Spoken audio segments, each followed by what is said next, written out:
About 18 years ago, before I was in ministry, when I was actually the retail operations and marketing manager for a chain of pharmacies called Bloom's Chemist, I had an unexpected event happen that drew me immediately into the ministry of deliverance.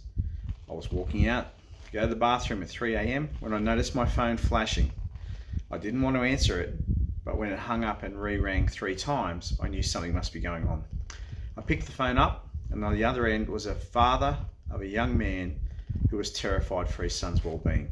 He said to me, "I've tried to ring 3 pastors and I can't get through to them. I've heard that you are involved with prayer ministry." At 3 o'clock in the morning when I had to be at work at 8 o'clock, it's not something I wanted to participate in, especially when he explained to me that something invisible in his son's room was attacking him.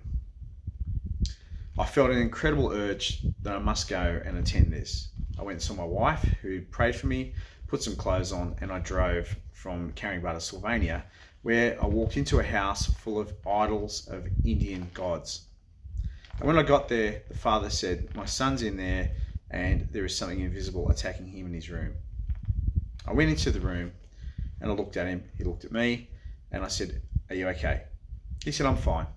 I said, "But your parents have rang me, there's something terrible going on." He said, No, I'm okay." And I said, "Do you mind if I pray for you?" He said, "Sure." I laid my hand on his shoulder and I said, "Jesus Christ, Son of the Most High God," and then all hell literally broke loose.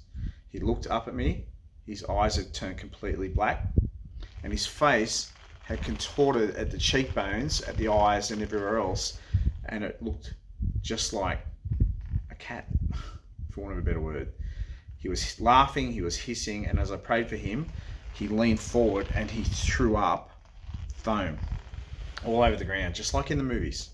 After 25 minutes of me being terrified and relying completely on the power of Jesus Christ to get me through this, the young man was set free. He was set free from whatever it was that was tormenting him. What's the entry point for this? We may not fully know. But walking into a household with statues of gods from another culture that have offerings made to them is always, from a lot of researchers' experience, a gateway for supernatural deities, for things that are looking for an entry point into our lives to come in, to take root, and if not, torment us, to try and get access to who we are. Thank you for listening.